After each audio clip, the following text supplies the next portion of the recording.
Guguk. Salam meong bersama Cak Eka Andre. Izinkan saya sharing tentang sejarah anjing. Ada film yang menarik sih, kalau nanti saya izinkan saya kasih link YouTube-nya, karena saya sempat mencoba videokan itu, ternyata diblokir ya. Jadi di YouTube sayang sekali, sebenarnya film itu bagus banget, tapi kalau offline itu menarik banget karena ada sekitar 1,5 jam film itu dibuat, dan itu luar biasa tentang sejarah anjing. Nanti izinkan saya kasih link di YouTube-nya di bawah ini, atau mungkin saya coba spill dokumentasinya. Mudah-mudahan tidak terkena blokir dari YouTube sendiri, tapi saya izinkan bercerita tentang bagaimana seekor anjing asal mulanya ya, di zaman prasejarah di wilayah Eurasia dan Asia ya. Literatur mengatakan itu mulai sekitar 3.000 tahun yang lalu, di mana manusia awalnya yang sama-sama pada saat itu hidupnya nomaden, dan ketika mereka makan, mereka harus berburu binatang lain, kemudian mereka memakannya.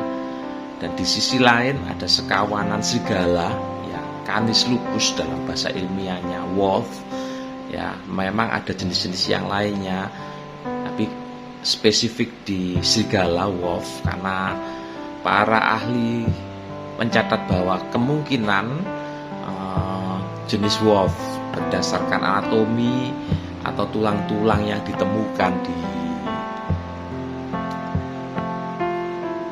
fosil yang berdekatan dengan fosil-fosil manusia pada masa prasejarah.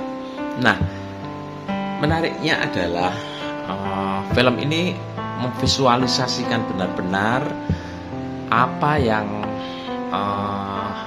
peristiwa ya dalam satu titik.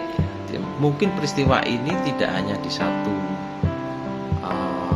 wilayah, tapi mungkin banyak wilayah secara hampir bersamaan. Intinya bahwa dengan perebutan makanan dengan manusia yang hidup nomaden dan serigala yang hidup bergerombol, mereka juga mencari kehidupan, ingin hidup, ingin bertahan. Mereka melakukan perburuan yang sama dengan hewan-hewan yang dimangsa. Dan ketika manusia mendapatkan itu, kemudian ada sekawanan serigala digambarkan ya, ada kawanan serigala, kemudian mereka manusia ini mencoba melawan, tapi mengalah dengan adanya sekawanan serigala ini. Tidak saling bertempur antar kelompok manusia dan serigala. Manusia mengalah tapi membawa sebagian bekal digambarkan, lalu serigala itu memakan sisa ya, tulang, sisa daging yang ada. Di sisi lain ada satu ekor serigala betina yang tidak demikian, memiliki karakter yang lebih kalem. Dan karena kan biasanya dalam sekelompok itu ada hierarki atau susunan, seekor serigala itu mengalah. Satu ekor ini yang betina ini mengalah digambarkan, lalu mengikuti kerumunan manusia itu sampai pada suatu titik tertentu lapar, kemudian dikasih makan, lalu akhirnya mereka jadi sahabat dan bahkan melakukan perburuan, bahkan sampai tidur dengan serigala ini. Nah, secuil peristiwa ini itu menarik karena digambarkan sedemikian rupa, bagus sekali, karena memang sepertinya sangat profesional untuk membuat suatu film dokumenter tentang anjing. Nah, sekali lagi nanti saya akan coba spillkan linknya di deskripsi saya supaya Bapak Ibu bisa melihatnya langsung. Semoga nanti saya juga coba untuk menampilkan sedikit demi sedikit apakah bisa, karena itu dianggap melanggar hak cipta. Padahal saya mencoba untuk menampilkan di mana saya melihat, tapi tidak bisa. Tidak apa-apa. Nah, saya lanjutkan ceritanya. Nah, betina serigala ini kemudian dalam seiring berjalannya waktu mempunyai anak-anak serigala yang lucu-lucu, yang imut-imut, dan tentunya ada interaksi dengan manusia, sekelompok manusia, dan menjadi hewan kesayangan, ya, berubah menjadi hewan kesayangan.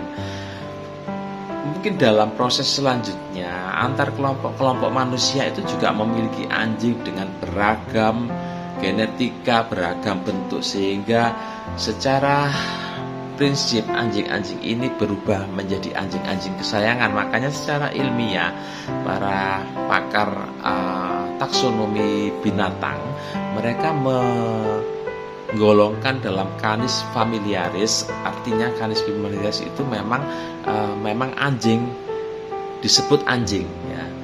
Saya tidak tahu mengapa disebut anjing. Mungkin next day kalau saya bisa menggalinya secara literasi atau informasi, saya bisa sampaikan di link ini. Ya, itu merupakan satu peristiwa ketika interaksi itu terjadi di satu daerah dengan yang lain, maka dalam seiring berjalannya waktu mereka memiliki keragaman genetika. Nah, nanti saya akan ceritakan, karena setelah spesies ini, ya, Canis familiaris ini nanti akan ada dibagi dalam subspesifik, atau kalau kita kenal saat ini itu terah atau jenis anjing. Jenis anjing terah ini didasarkan pada beberapa kegunaan. Nanti mungkin di waktu yang akan datang saya akan mencoba membelahnya dalam web yang mungkin saya bisa sampaikan, sehingga benar-benar ini menjadi manfaat.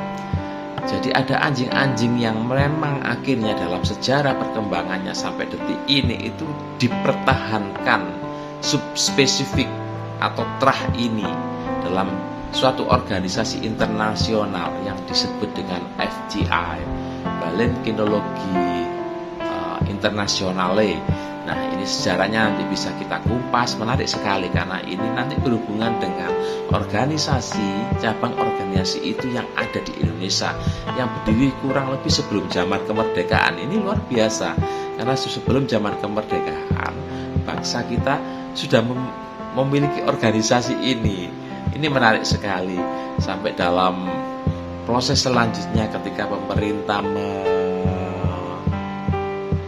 mengorganisir tentang hewan, ya, dunia hewan, ini ada surat-surat yang resmi yang nantinya menjadi bagian dari organisasi ini. Dan ini berhubungan dengan satu jenis terah yang ada di Indonesia, yaitu Kintamani Bali Dog atau anjing Kintamani Bali, yang berasal dari daerah Bangli Kintamani, tepatnya di desa Sukawana. Nah, nanti kita bisa juga pergi ke sana untuk kita belajar bagaimana anjing Kintamani itu dirawat kemudian dikembangkan. Ya, ada informasi-informasinya nanti mungkin kita akan kupas tuntas di link dunia anjing dan kucing.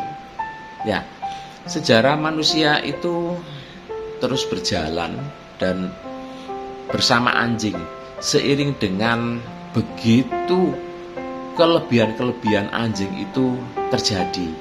Jadi di film itu juga disebutkan sequel bagaimana anjing bisa membantu manusia dalam berburu, dalam menjaga rumah, dalam menjaga domba. Dalam situasi yang modern saat ini, ya, anjing-anjing itu bisa untuk menolong sesamanya. Jadi artinya menolong sesamanya, maksud saya sesama manusia, ya, sesama manusia ketika ada gempa bumi, ketika ada bencana alam, ketika ada huru-hara, ketika ada ancaman bom, anjing-anjing ini bisa menjadi bagian dari kehidupan manusia, menolong manusia, membantu hal yang baik memberikan rilis, memberikan orang panjang umur dan lain sebagainya. Banyak manfaatnya yang nanti kita akan banyak kupas di dunia anjing dan kucing. Ya, itulah sekilas tentang sejarah anjing yang mungkin bisa teman-teman ketahui dan bisa menambah wawasan kita tentang hewan anjing. Salam gugup, salam yong. Sampai jumpa dengan Cak Eka Andri di dunia anjing dan kucing. Salam buat semuanya.